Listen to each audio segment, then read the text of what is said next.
നമ്മൾ നാട്ടിലോട്ട് പോകുന്ന വീഡിയോയിൽ തലേദിവസം രാത്രി വരെ കണ്ട. അപ്പോൾ നെക്സ്റ്റ് ഡേ ആണ്. അപ്പോൾ നമ്മൾ ഇനി കുറച്ച് ദൂരം കൂടെ ഉള്ളൂ ചെങ്ങന്നൂർ എത്താൻ വേണ്ടിയിട്ട്. അപ്പോൾ നമ്മൾ രാവിലെ എഴുന്നേറ്റപ്പോൾ കോട്ടയമാണ് കാണുന്നത്. ഇത് ഇവർ തമ്മിലുള്ള അടിയാണ്. രണ്ടുപേർക്കും സൈഡ്സ് ഉണ്ടാകും, പക്ഷേ രണ്ടുപേരും അങ്ങോട്ടും ഇങ്ങോട്ടും മാറി കൊടുക്കത്തില്ല. അപ്പോൾ ഞാൻ വിചാരിച്ചാൽ അവരവിടെ നിന്ന് അടി ഉണ്ടാക്കട്ടെ, ഞാനപ്പോൾ കുറച്ചിട്ട് ഇനി എൻ്റെ മോൻ കാണിച്ച് നിങ്ങളെ ബോറടിപ്പിക്കാം. അപ്പോൾ ചെങ്ങന്നൂർ എത്താൻ ഇനി കുറച്ച് നേരം കൂടെ ഉള്ളൂ. നമ്മൾ ചെങ്ങന്നൂരാണ് ഇറങ്ങുന്നത്.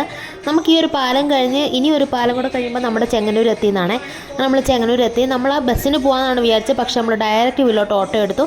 പോകുന്ന വഴിക്ക് ഓട്ടോ ചേട്ടനോട് പറഞ്ഞു നമുക്ക് എവിടെയെങ്കിലും നിർത്തി തരണേ, നമുക്ക് ഫുഡ് കഴിക്കണം. കാരണം നമ്മൾ പറയാതെ വരുന്നതുകൊണ്ട് വീട്ടിൽ ഫുഡില്ല നമുക്കറിയാം.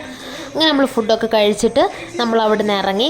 പോകുന്ന വഴിക്ക് നല്ലൊരു ഉത്സവം നടക്കുന്നുണ്ട്, ഏതോ ഒരു അമ്പലത്തിൽ, എവിടെയാണെന്ന് അറിയത്തില്ല. അപ്പം അവർ നമുക്ക് കുടിക്കാൻ ജ്യൂസൊക്കെ തന്നായിരുന്നു, കാരണം അവിടെ നല്ല ബ്ലോക്കായിരുന്നു. കിട്ടിയതല്ലേ, നമ്മൾ ജ്യൂസൊക്കെ കുടിച്ച് അങ്ങനെ നമ്മൾ വീട്ടിലെത്തിയപ്പോൾ നമ്മൾ പറയാതെ വന്നതിൻ്റെ റിയാക്ഷൻസ് നമ്മുടെ ആ ഇരിക്കുന്ന 3 പേരുടെ ഫേസിലും കാണാമായിരുന്നു. അതൊക്കെ കേട്ട് നമ്മൾ വയറ് അടിച്ച് റൂമിൽ വന്ന് ഇനി നമുക്ക് കുളിച്ച് ഫ്രഷായി ഉത്സവത്തിന് പോകാം. അപ്പോൾ അടുത്ത വീഡിയോ ഉത്സവം.